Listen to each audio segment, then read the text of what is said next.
Bueno, para nuestra pequeña serie llegamos en esta noche a los últimos dos héroes inconcebibles. Como sin duda alguno usted sabe, el libro ya está disponible y usted puede conseguir uno y leer un relato más detallado y exhaustivo de los 12 héroes inconcebibles que constituyen ese libro. Esta noche vamos a terminar con dos.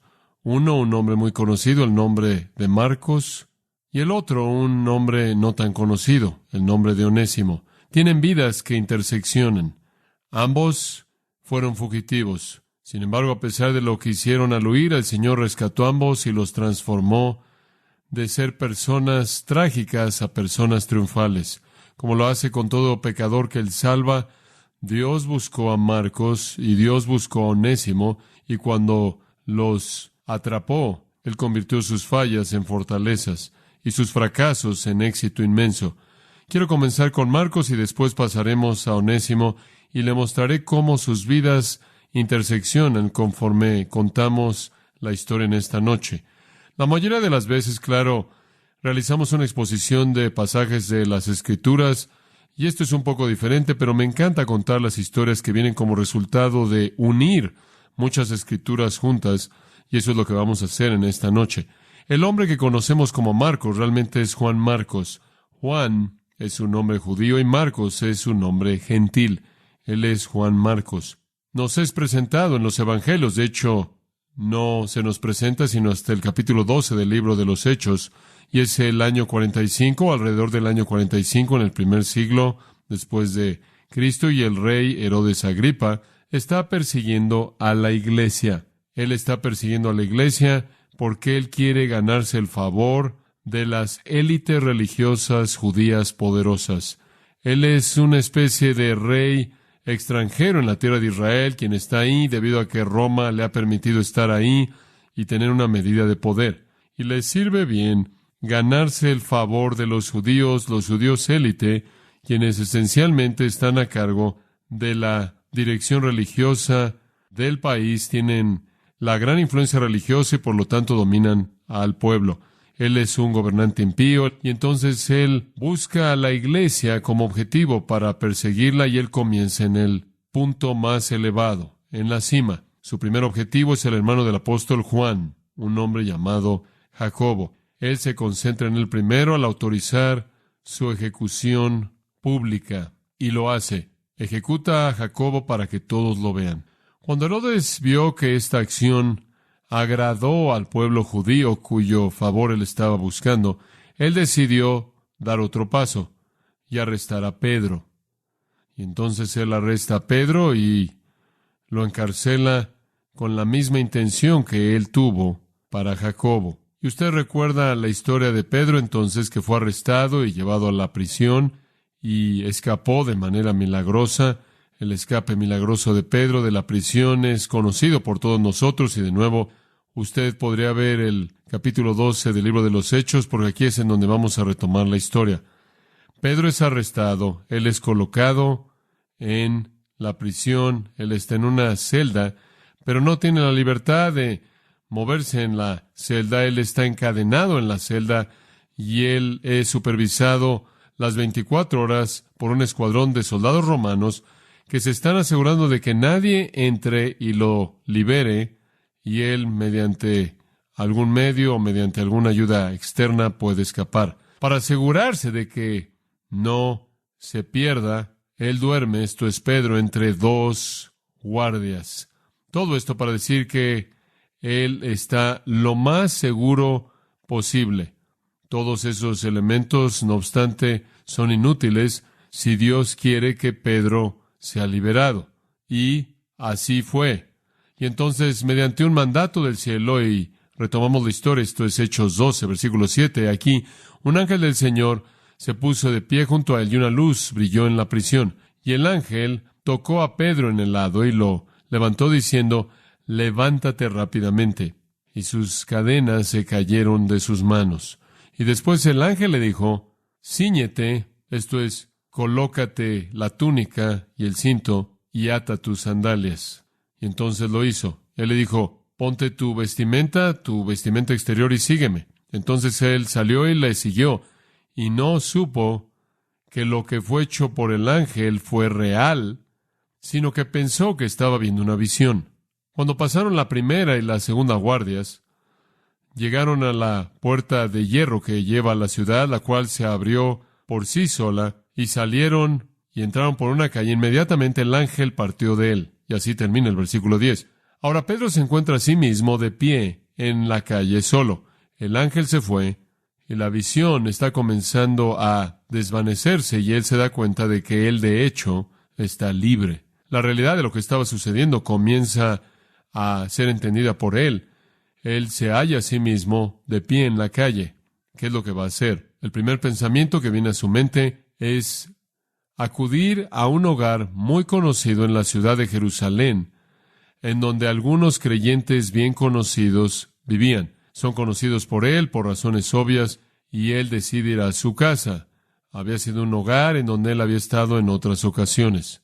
En ese mismo momento, hubo un grupo de creyentes congregados en ese hogar con un propósito en mente, y ese fue orar por la liberación de Pedro. Están teniendo una reunión de oración, porque el Señor lo sacara de la prisión, y él se aparece y toca en la reja del frente. Bueno, conocemos la historia. Nadie podría creer que era él. Esta no es exactamente la gran oración de fe, esto es orar sin fe. Aquel por quien están orando que sea liberado, de hecho es liberado, está tocando en la puerta y nadie cree que puede ser él. El apóstol divinamente liberado entonces está esperando afuera hasta que alguien en la casa finalmente se da cuenta de que sus oraciones han sido respondidas. Versículo 16 dice, Pedro continuó tocando y cuando abrieron la puerta lo vieron y quedaron sorprendidos. Y no creo que realmente pensaron que fue él hasta que de hecho lo vieron. El llamar a la puerta detuvo la oración y los forzó a venir a la puerta. Usted podrá concluir que fue más fácil salir de la prisión que entrar en esa casa. Y aunque solo ocurre como un comentario al margen, es en este punto que se nos presenta Juan Marcos. La narrativa bíblica describe la casa en palabras simples. Versículo 12, fue la casa de María, la madre de Juan, que tenía por sobrenombre Marcos. Esta es una mujer cristiana quien tiene un hijo llamado Juan Marcos. Este es el primer lugar en las Escrituras en donde el nombre de Marcos es mencionado. Y de nuevo, su nombre judío es Juan y su nombre gentil es Marcos. Y ese se convierte en el nombre que está asociado de manera más cercana a él. No tenemos más información acerca de Juan Marcos en ese punto, fuera de que esta fue su casa y que el nombre de su madre fue María. De hecho, la razón por la que él inclusive es identificado no es por causa de él, sino para identificar a su madre. De todas las otras Marías en las Escrituras, el nombre más común, y esa es una forma del nombre Miriam, y muchas mujeres judías fueron nombradas de acuerdo con ese nombre, Miriam, y usted recordará su historia en nuestra serie. Ella es una madre viuda y su hijo está ahí cuidando de ella, y ella es identificada como su madre para distinguirla en cierta manera del resto de las Marías. Ahora, lo que hemos aprendido a partir de esta afirmación simple es muy básico. Primero aprendemos esto. Juan Marcos fue creado en un hogar cristiano. Juan Marcos fue creado por una madre cristiana devota cuya casa se había convertido en el lugar de reunión para los creyentes en Jerusalén.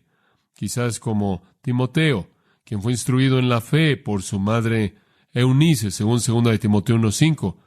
Juan Marcos había sido instruido en la fe por su madre María. En segundo lugar, aprendimos que Pedro tuvo una conexión con esa familia. Pedro tuvo una conexión con esa casa y por lo tanto con esa madre María y con ese hijo Juan Marcos. Después de haber sido librado milagrosamente de la prisión, Pedro va a la casa de María, la casa de la madre de Juan Marcos, donde la iglesia se había congregado. Entonces podemos decir que desde un tiempo muy temprano en la historia de Juan Marcos, él estaba familiarizado con Pedro y Pedro estaba familiarizado con él. Esa es una relación que va a llegar a ser de mucho valor en los años futuros de su vida. Así es como presentamos a Juan Marcos a nuestro pensamiento en esta noche. Ahora, alrededor del tiempo de la liberación de Pedro de la prisión, la escena de la que acabamos de estar hablando, Pablo y Bernabé comienzan a aparecerse. Usted recuerda que es Pedro y Juan quienes dominan los primeros 12 capítulos del libro de los Hechos. Y cuando usted llega al capítulo 13, la historia se desvía de Pedro y Juan a Pablo. Y sus viajes y ministerios ocupan el resto del libro de los Hechos. Entonces, Estamos en ese punto de transición. Entonces, Pedro es liberado de la prisión y Pablo y Bernabé llegan a Jerusalén. Están llegando de una ciudad en Siria, la misma Siria de la que usted lee en las noticias en la actualidad, la ciudad de Antioquía. De hecho, en ese tiempo era la tercera ciudad más grande en el Imperio Romano. Es una ciudad masiva, importante. Fue ahí, en la ciudad de Antioquía, en donde Pablo y Bernabé pastorearon juntos, junto con otros hombres, la primera iglesia más allá de la iglesia de Jerusalén, la primera iglesia establecida en el mundo gentil. Después de recoger una ofrenda, dinero de la iglesia en Antioquía, Pablo y Bernabé viajaron al sur a Jerusalén con el dinero para tratar de ayudar a la iglesia de Jerusalén que estaba teniendo problemas. La iglesia de Jerusalén tuvo problemas tratando con la gente porque, recuerde, nació en el día de Pentecostés, en donde cientos de miles de peregrinos habían en la ciudad, y usted recordará que miles de ellos fueron salvos en las primeras semanas, 3,000 en el día de Pentecostés, 5,000 en otro día, y los números seguían incrementándose diariamente. El Señor estaba añadiendo a la iglesia.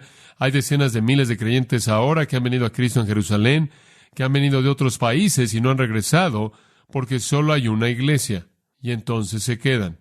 Y una de las cosas que Pablo hace a lo largo de su ministerio es recoger ofrendas para proveer para estos creyentes. Y si usted pregunta, ¿por qué no pueden proveer para sí mismos?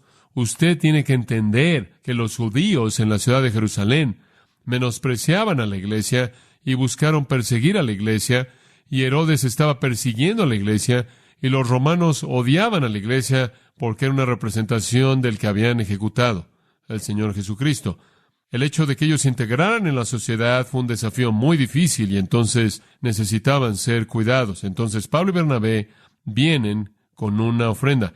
Ahora usted puede añadir otro componente. Según el 11º capítulo de los Hechos, hubo una hambruna en la tierra, y eso hizo que la situación fuera inclusive más difícil. Entonces aquí vienen Pablo y Bernabé con un regalo, una ofrenda de amor, usted diría de la segunda iglesia a la primera iglesia.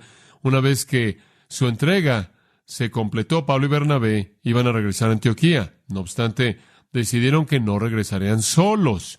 Querían llevarse a viajeros adicionales con ellos. Y esto es lo que dice en Hechos 12:25. Bernabé y Saulo, usando su nombre antiguo, regresaron de Jerusalén cuando habían cumplido su ministerio de entregar el dinero, y se llevaron con ellos a Juan, cuyo sobrenombre era Marcos. Se llevaron a Juan Marcos. Entonces, cuando Pablo y Bernabé descendieron, debieron haber venido a la casa de María y Juan Marcos. Ese debió haber sido el punto de reunión primordial de los creyentes, inclusive para Pablo y Bernabé. Y ahí conocieron a este joven Juan Marcos y quedaron impresionados con él, pero hubo más que eso. Colosenses 4:10 dice esto: Juan Marcos fue el primo de Bernabé. Entonces, Bernabé tiene una conexión inclusive más cercana con Juan Marcos y sugiere que él viajó con ellos. Bernabé debió haber confiado en él, debió haber reconocido su experiencia con la iglesia en Jerusalén, su conocimiento personal de Pedro, y creyó en su capacidad que Dios le había dado y su integridad personal y espiritual. Entonces él convenció a Pablo que Juan Marcos les sería útil a ellos. Llevémosle de regreso para el ministerio entre los gentiles en Antioquía. Ahora, evidentemente, Juan Marcos no fue un predicador. Decimos eso porque los predicadores en Antioquía son enlistados en el capítulo 13, versículo 1, y el nombre de Juan Marcos no aparece. Ahí usted tiene a los pastores y maestros en Antioquía, su nombre no está incluido. Entonces toman a Marcos, según el 13:5, como su asistente para hacer lo que necesitaba ser hecho.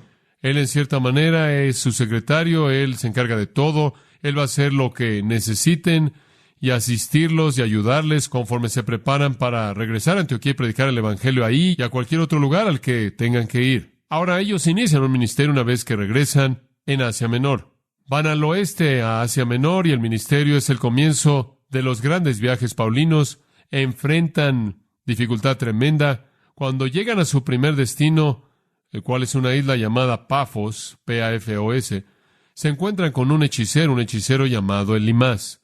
Él es un oponente fuerte de Pablo y del Evangelio. Pablo lo señala y lo llama un hombre de engaño, un hijo del diablo y el enemigo de toda justicia. Y entonces él es identificado de manera clara como un agente de las tinieblas. Dios entonces permite que su poder sea liberado y confronta a Elimas y lo hace quedar ciego, lo hace quedar ciego, el versículo 11 nos dice. Entonces el viaje comienza con esta confrontación con un agente del infierno, y es una interrupción desafiante y una amenaza, una aterradora. El poder de Dios detiene a Elimas del daño que él de otra manera pudo haber llevado a cabo. Conforme el viaje entonces continúa, usted recuerda la historia en el libro de los Hechos, los misioneros tienen dificultades al viajar. El viajar era extremadamente difícil porque usted estaba caminando todo el tiempo, difícil porque usted tenía que comer, y debido a que usted tenía que encontrar lugares donde dormir y posadas que eran de manera notoria lugares horrendos. También hubo una resistencia fuerte de manera continua por parte del enemigo y aquellos que se oponían al Evangelio.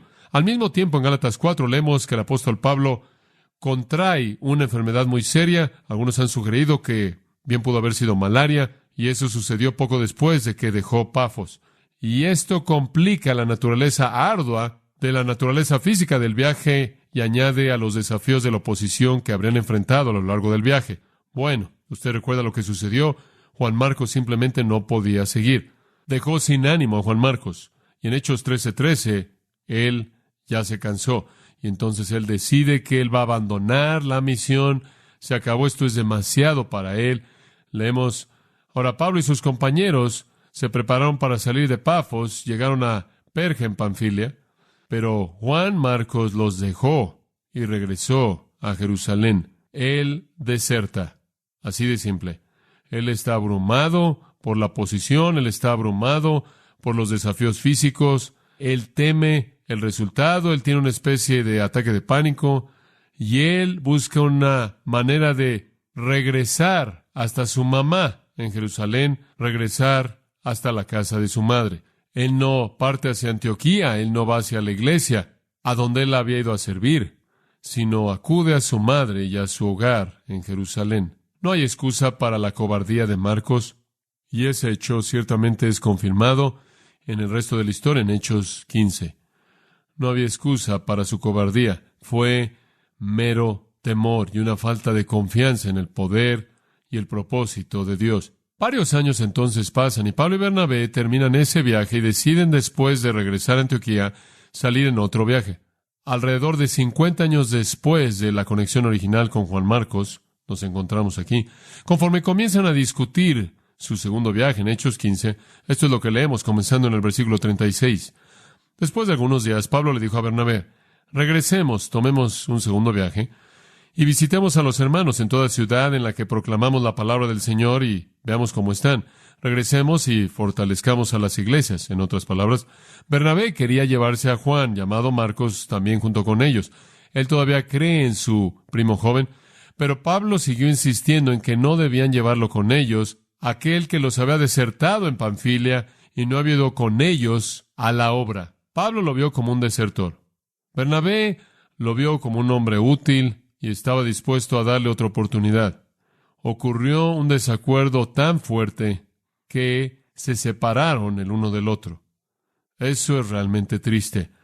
Estos dos grandes misioneros, estos dos grandes líderes, el apóstol Pablo y Bernabé, el hijo de la consolación, el hijo de consuelo, una división de grupo perfecta, separados el uno del otro. Y Bernabé dice, tomó a Marcos con él y navegó a Chipre, y Pablo escogió a Silas y se fue siendo encomendado por los hermanos a la gracia del Señor. Ahora, lo que dice en ese pasaje que quiero que observes, que Juan Marcos fue un desertor. Él fue un desertor. Él desertó. Pablo le recuerda a Bernabé, él fue un soldado con corazón débil, él huyó en medio de la batalla, él no tuvo el estómago para el conflicto.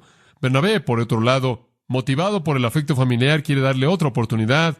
Pablo es fríamente objetivo, se rehúsa a permitirlo, y el desacuerdo es tan fuerte que ni siquiera pueden trabajar juntos. Una brecha severa. Los compañeros que una vez fueron inseparables se dividen y van en viajes separados. Bernabé con Juan Marcos y Pablo con un hombre llamado Silas. Este es un momento triste en la iglesia. Los detalles del viaje del apóstol Pablo son dados en Hechos 16 al 18. Creo que la actitud de Pablo fue legítima. Creo que su confianza en este joven había sido traicionada y creo que él no estaba dispuesto a tomar el riesgo de que volviera a suceder. Lo que más importaba era que Marcos demostró una falta de valentía, una falta de confianza en Dios, una falta de fortaleza. Él aventó la toalla, él abandonó su misión, él dejó la misión, y su deserción es indefensible, no se puede defender. Y entonces Pablo no quería que fuera y se fue con Bernabé. Yo creo que Juan Marcos sin duda sufrió un sentido de vergüenza, creo que él vivió con un sentido de desgracia, creo que él vivió con el dolor de haber fracturado a Pablo y a Bernabé, aunque estoy seguro de que al viajar con su primo Bernabé, Bernabé hizo lo que pudo, debido a que él fue el hijo de la consolación, por consolarlo y animarlo y tratar de restaurarlo y decirle que quizás vendría un mejor día en el futuro. Muchos meses después, Pablo y Bernabé se vuelven a reunir en Jerusalén. Ese es el capítulo 15. Y dan un reporte brillante de su trabajo. Marcos todavía está en la humillación desde la perspectiva de Pablo. Regresan a dar su reporte. ¿Acaso Marcos llegaría algún día a ser restaurado para el más influyente y demandante de los apóstoles, el apóstol Pablo? Después de partir con Bernabé en Hechos 15:39, Marcos desaparece de los anales de la historia de la iglesia. Esto es antes de los dos viajes. Quizás no fui claro en eso. Están juntos en Jerusalén, se dividen, se separan. Pablo se va con Silas y lo seguimos en el capítulo 16 al 18, como dije. Y Marcos desaparece. De hecho, él desaparece de la historia del libro de los Hechos durante 10 años. 10 años. Pero 10 años después, su nombre se aparece. Permítame contarle las circunstancias. 10 años después, Pablo está en arresto domiciliario en Roma. Así era su vida misionera. 10 años más tarde, él está en arresto domiciliario en Roma, y él está escribiendo lo que se han llegado a conocer como las epístolas de la prisión. Y él está escribiendo una de ellas, esto es, la epístola a los creyentes en una ciudad llamada Colosas, un lugar llamado Colosas. Él escribe una carta a los creyentes en Colosas. Y al final de la carta, Colosenses 4, quizás puede verlo, al final de esa carta, él enlista los nombres de aquellos que están con él durante su encarcelamiento. E incluido en esa lista de nombres, no está ningún otro que Marcos. Y no es que su nombre meramente es incluido como alguien que está ahí, sino que él es reconocido. Escuche los versículos 10 y 11, Colosenses 4, 10 y 11. Aristarco, mi compañero de prisiones, os saluda. Él le dice a los santos en la iglesia en Colosas, con Marcos, el primo de Bernabé, acerca de quien recibisteis instrucciones. Si él viene a vosotros, recibidle. Y Jesús, quien es llamado Justo, estos son mis únicos colaboradores para el reino de Dios, que son de la circuncisión, que son judíos, han probado ser un consuelo para mí. Bueno, en 10 años algo ha cambiado en la actitud de Pablo hacia Marcos. Una década antes, él lo vio como un cobarde en quien no se podía confiar, una carga, alguien con quien no quería estar. Ahora, Marcos está siendo exaltado por el apóstol como un hombre quien debe ser recibido de manera cálida, quien ha mostrado ser un consuelo para el apóstol Pablo, y él le dice a los creyentes corintios que reciban a este hombre, quien le ha traído consuelo y gozo. Al mismo tiempo que él escribe la carta a los Colosenses, una iglesia, él escribe una carta a un hombre llamado Filemón, un hombre que fue parte de la iglesia en Colosas. Y en su carta a Filemón, él nombra a Marcos como uno de sus colaboradores. Filemón, versículo 24. Marcos ahora está en el equipo. Él es uno de los que trabajan duro en el ministerio del Evangelio.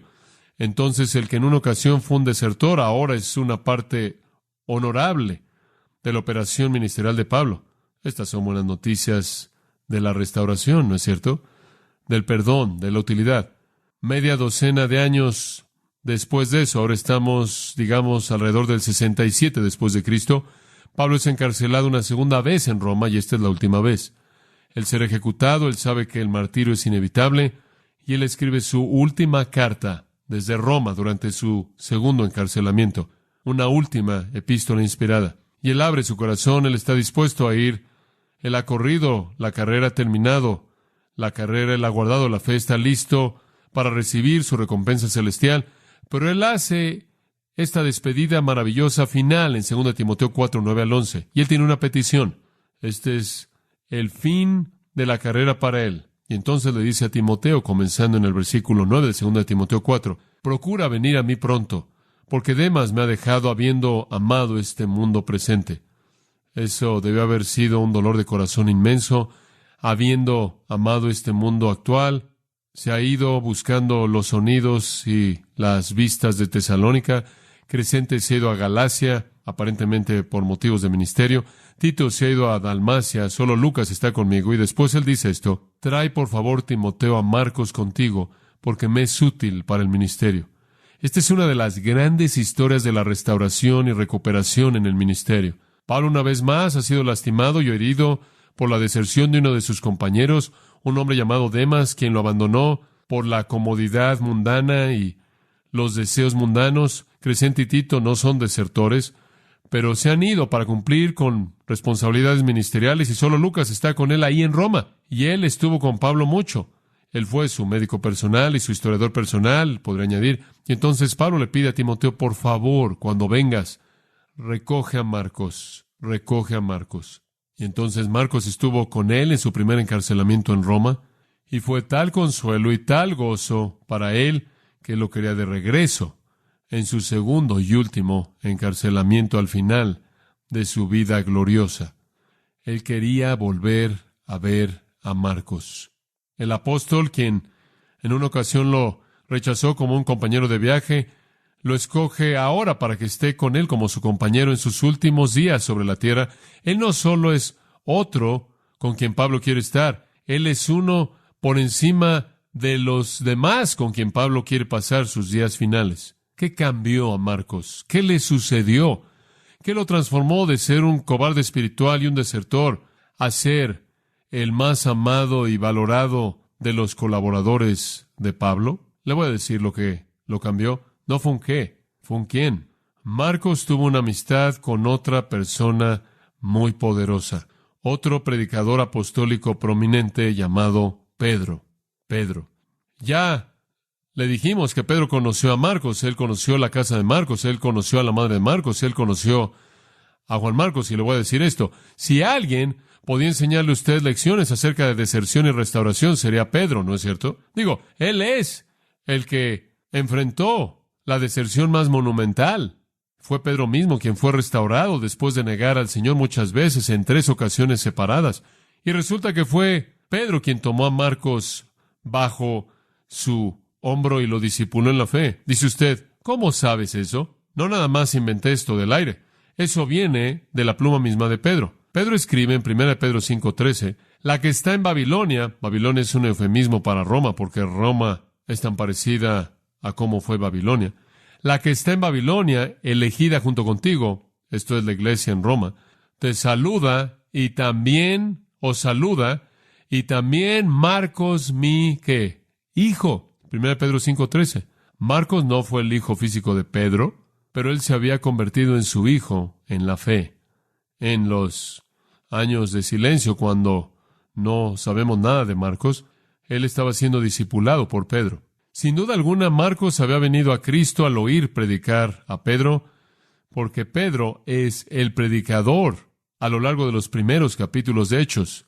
Sin duda alguna, su salvación había venido bajo la predicación de Pedro, y él había oído a Pedro enseñar muchas veces en su propia casa. Y después de su falla en Hechos 13, cuando él abandona el ministerio y huye de regreso a su madre, él solo descubre que Pedro está ahí. Y Dios usa a Pedro para restaurarlo a la utilidad. Y hay más. El testimonio de la historia de la iglesia confirma que Pedro vino a Roma a principios de los 60 y ministró ahí por lo menos un año. Es probable que él llegó después del primer encarcelamiento de Pablo, antes del segundo encarcelamiento de Pablo, y fue ejecutado por Nerón alrededor del año 65, lo cual serían 2 años antes del segundo encarcelamiento de Pablo y su ejecución. Mientras que Pedro estuvo ahí en la ciudad capital predicando el Evangelio, pastoreando a la iglesia romana, él escribió 2 epístolas a las iglesias de Asia Menor, 1 de Pedro y 2 de Pedro. Y es en 1 de Pedro que dice, Marcos, mi hijo, os saluda. Entonces Marcos no solo fue discipulado por Pedro en su hogar en Jerusalén, sino tomado por Pedro para su ministerio en Roma, un ministerio de predicación y enseñanza que llevó a la muerte de Pedro. Qué privilegio tan sorprendente el que este joven fuera cuidado personalmente y nutrido y discipulado por los dos nombres más grandes entre los apóstoles, Pedro y Pablo. Qué privilegio tan sorprendente e inmenso el ser compañero de ambos en los ministerios más difíciles, desafiantes, e inclusive ser considerado como un amigo íntimo en las horas finales de la vida de estos dos grandes apóstoles. Él fue útil para los dos más grandes predicadores de todos los tiempos. Y usted podrá pensar que ese fue el gran honor que se le dio a Marcos, pero ese no lo fue. Hay un honor más grande que se le concedió. El Señor le concedió el privilegio de escribir el Evangelio de Marcos. Escribir el Evangelio de Marcos. Y si usted estudia el trasfondo del Evangelio de Marcos, usted sabe que los historiadores de la Iglesia han dicho que las influencias para el contenido del Evangelio de Marcos vinieron de Pedro. Entonces, mientras que Pedro estaba nutriendo a Marcos, Marcos estaba tomando de Pedro toda la historia del Señor Jesús, y el Espíritu Santo lo capacitó para escribirlo sin error. Hay testimonio de los primeros escritores de la Iglesia, de la conexión entre Marcos y Pedro, y de la autoridad de Marcos de ese Evangelio mismo. ¿Sabe una cosa? El Señor está ocupado, ¿no es cierto?, en recoger a personas que son rechazadas y restaurarlas al ministerio. Cuán maravillosamente increíble es eso. Cuán útil es Marcos. Lo encuentro útil casi cada día de mi vida, porque rara vez hay un día que pasa que no leo algo que él escribió acerca del Señor Jesucristo. No puedo imaginar que alguien pudiera ser exaltado a un nivel más elevado que el de recibir el privilegio de escribir una de las 4 biografías del Señor mismo. Y realmente no puedo imaginar una alternativa más inconcebible que uno quien fue un desertor del ministerio y se vio como nada más que un hijo de mamá. Mientras que Marcos estuvo con Pablo en Roma durante el primer encarcelamiento del apóstol, hubo otro hombre que se apareció ahí. Este otro hombre tuvo un nombre, Onésimo. Onésimo, por cierto, fue un esclavo que huyó. Marcos fue un misionero que huyó. Onésimo fue un esclavo que huyó. Permítame contarle cómo se desarrolla su historia. Él es propiedad de Filemón, el hombre asociado con la iglesia de Colosas. Pablo está en su primer encarcelamiento y Pablo escribe la carta a los colosenses y él escribe la carta a Filemón. ¿Por qué él escribe a Filemón? Debido a Onésimo. Onésimo era propiedad de Filemón, él era un esclavo. Él habría sido lo que usted habría llamado un esclavo urbano, quien vivió en la casa con la familia, conectado de manera íntima con la familia. Debido a que Filemón fue un creyente, debido a que Filemón fue un líder en la iglesia colosense, podemos estar seguros de que él fue un amo justo y un amo que mostró gracia. Y así es como Pablo habla de él cuando él escribe el pequeño libro de Filemón, de un capítulo de extensión. Pero Onésimo, a pesar del hecho de que era cuidado por Filemón, quería su libertad. Entonces él se convierte en un fugitivo, un esclavo que huyó. ¿Y a dónde va? Él va a donde los esclavos que huyen van, a perderse en la multitud. Él va a Roma. Él huye a Roma esperando perderse entre las masas. La capital imperial, por la mayoría de los estimados, habría tenido de 800 a 900,000 personas y no habían dispositivos para rastrear a la gente en esa época. Entonces él podía perderse, pero él no podía esconderse de aquel que estaba buscando su alma, en absoluto. A través de circunstancias que no conocemos, Dios trajo a Onésimo a Pablo.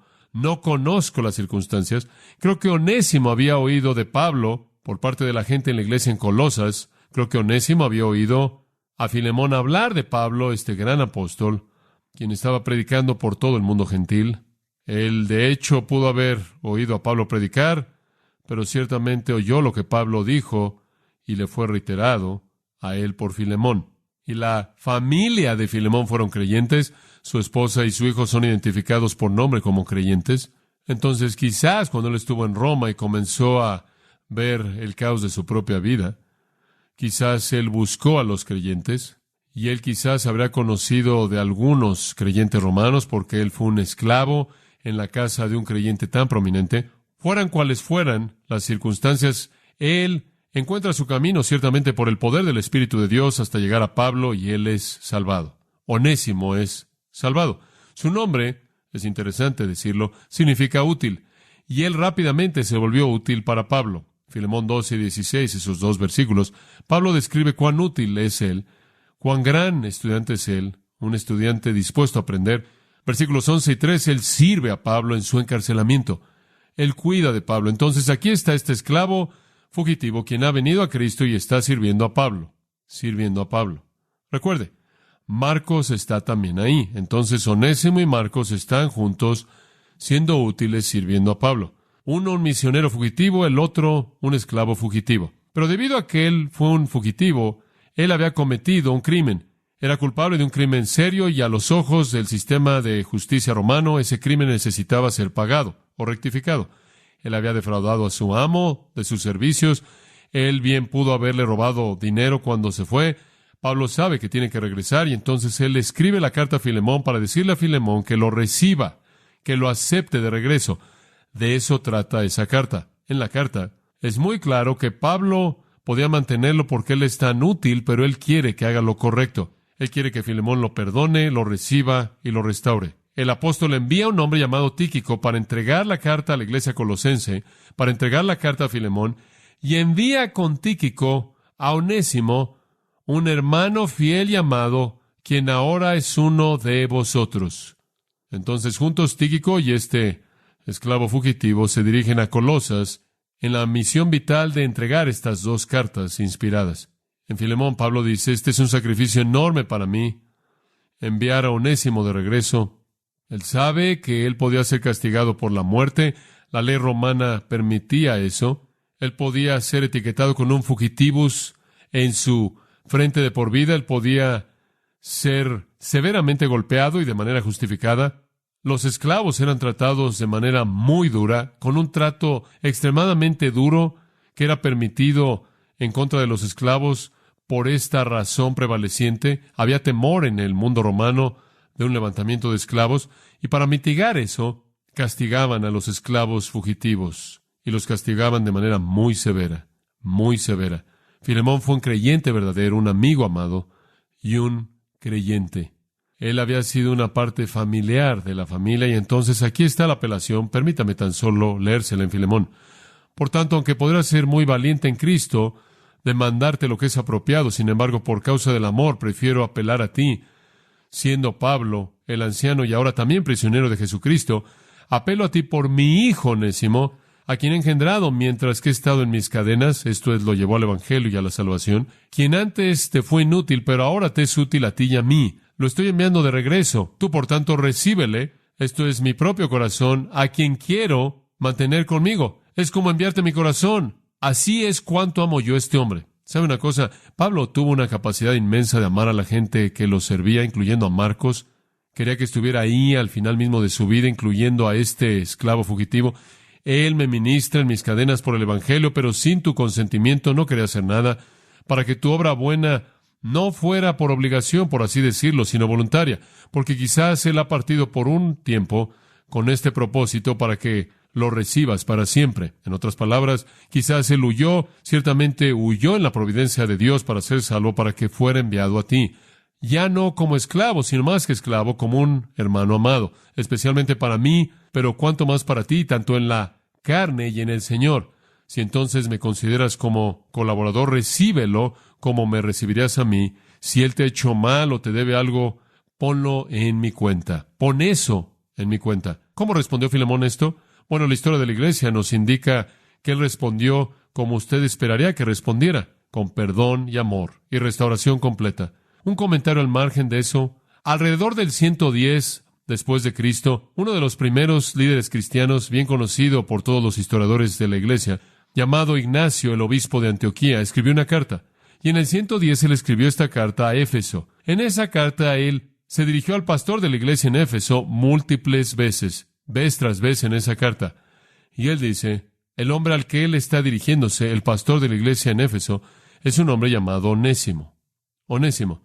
¿Podría ser el mismo Onésimo como el esclavo que huyó de Filemón y se reconcilió con él? Hay varias razones para pensar que lo es, de hecho. El tiempo sería idéntico a lo que sería esperado, porque en el 110, Onésimo, si fue un joven en sus 20 cuando él huyó, estaría en sus 70, y a la edad de 70 él ciertamente sería identificado como un anciano, apropiado para un obispo, un pastor de importancia en la primera iglesia. Pero otro escritor, F. Bruce, escribe esto: ¿por qué entonces debe uno conectar al Onésimo, quien fue el obispo de Éfeso alrededor del 110, con el Onésimo en el libro de Filemón? Porque Ignacio, en su carta a la iglesia en Éfeso, muestra familiaridad con la epístola a Filemón. Es uno de los lugares raros en la literatura de los primeros padres, en donde el lenguaje de nuestra epístola, de manera clara, tiene eco. Y no solo eso, sino por parte de la carta de Ignacio a Éfeso, en donde el lenguaje de Filemón se presenta como eco, está la parte en la que el obispo es mencionado en los primeros 6 capítulos 14 veces. Entonces Ignacio escribe una carta que hace eco del contenido de Filemón y usa el nombre Onésimo 14 veces. Entonces Onésimo, el esclavo fugitivo, es perdonado, abrazado, restaurado, se convierte en una parte de la iglesia en Colosas, y años más tarde es elevado para ser el obispo en la iglesia en Éfeso. Y yendo más allá de eso, eruditos del Nuevo Testamento como F. Bruce han sugerido que es Onésimo quien fue vital en recoger y preservar cartas escritas por Pablo. Esa es una responsabilidad significativa. Los eruditos de la iglesia nos dicen que hay buena evidencia de que él, Onésimo, recogió las cartas de Pablo y las reunió en un lugar. El siervo para Pablo hasta la muerte de Pablo y un siervo de Cristo hasta su propia muerte. La historia nos dice que él murió como mártir, Onésimo, durante el reinado del emperador Traiano. Y la razón por la que lo mataron es porque se rehusó a negar a Cristo. Él sirvió fielmente a su amo celestial hasta el final, como Marcos, y se conocieron el uno al otro. ¡Cuán maravilloso! En conclusión, Dios está ocupado, ¿no es cierto?, de cambiar a desertores y hacerlos siervos útiles de Él. Para Marcos, el desertor restaurado; para Onésimo, el fugitivo perdonado. La historia de sus vidas apunta al hecho de que Dios usa a las personas más inconcebibles para cumplir propósitos heroicos en la extensión de su reino. Buenas noticias para todos nosotros, ¿verdad? Usted no tiene idea de lo que Dios puede estar planeando para su vida y lo que ya se está desarrollando, si usted le es fiel. Esa es la razón por la que Pablo dijo esto: habiendo yo sido antes blasfemo, injuriador y perseguidor de la iglesia, pero Dios me mostró misericordia y ahora soy lo que soy por la gracia de Dios. Y su gracia fue abundante hacia mí. Y entonces digo lo que he estado diciendo a lo largo de este estudio. Dios tiene que usar a los débiles y a los que fracasan y a los frágiles y a los desertores, porque ese es el único tipo de gente que hay. Y Él continúa usándonos para cumplir sus propósitos del reino. ¡Qué privilegio serle útiles! Padre, gracias por nuestro tiempo en esta noche que hemos tenido para ver estas vidas. Tanto más debería ser dicho, pero es suficiente saber que conforme avanzamos a lo largo de la palabra de Dios, desde los primeros capítulos en el Antiguo Testamento y de manera evidente hasta el final de la era apostólica en el Nuevo, vemos que tú has levantado y extendido la verdad a través de gente inconcebible como nosotros, con todas nuestras debilidades y todos nuestros fracasos y todas nuestras fallas, Señor. Entendemos que no es por poder ni por fuerza, sino por mi espíritu, dice el Señor, que la verdad avanza. Sabemos que estás buscando vasos de honra aptos para tu uso. Estás buscando a gente que sea útil porque están arrepentidos, porque son fieles, porque son diligentes. Pero todos nosotros hemos llegado a ser útiles a partir de ser inútiles. Hemos llegado al lugar en donde podemos serte útiles cuando fuimos tus enemigos antes, cuando te fuimos hostiles y cuando no éramos nada más que dignos de ser descartados. Y tú nos has salvado, y nos has santificado, y nos has hecho aptos para tu uso. ¡Qué privilegio tenemos! Y sea lo que sea, no escribiremos un evangelio. Quizás nunca seamos el pastor de una gran iglesia. Quizás nunca seamos instrumentos de cartas divinamente inspiradas. Pero sea lo que sea que nos has dotado para que lo hagamos, sea lo que sea que nos has llamado a hacer, queremos ser lo más útiles, que nos salgamos de nuestra manera de hacer las cosas con nuestro egoísmo y nuestra pecaminosidad, y mediante fidelidad y amor hacia ti y obediencia, nos coloquemos en ese lugar más útil en donde tú puedes hacer mucho más de lo que podemos pedir o entender según el poder que obra en nosotros, ese poder que resucitó a Jesús de los muertos. Esa es nuestra oración. Hazlo para tu gloria. Oramos en el nombre de Cristo. Amén. Amén. Usted ha escuchado a John MacArthur, maestro bíblico de Gracia a Vosotros. Para más información y acceso gratuito a todos los mensajes de John, así como una lista de libros incluyendo la Biblia de estudio, visite la página web en gracia.org. Gracia a Vosotros y el pastor John MacArthur se reservan toda protección y derecho de autor bajo la ley que esté vigente. La información de derecho de autor está disponible en gracia.org, que incluye instrucciones para limitar la duplicación de este archivo digital. Gracia a Vosotros es una organización sin fines de lucro, dedicada a desarrollar recursos desde las enseñanzas del pastor John MacArthur, las cuales ofrecen la verdad de las Escrituras.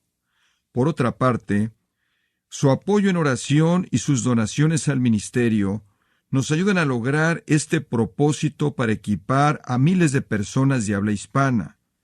Si desea hacer una donación o ofrenda, puede hacerlo utilizando su tarjeta Visa, Mastercard, Discovery o American Express, ingresando a gracia.org, y si vive en Estados Unidos o Puerto Rico, también puede llamarnos al 1-866-5-GRACIA, esto es, 1-866-547-2242. Recuerde, desde cualquier lugar puede ingresar a nuestra página web en gracia.org. Y de antemano, gracias por su apoyo.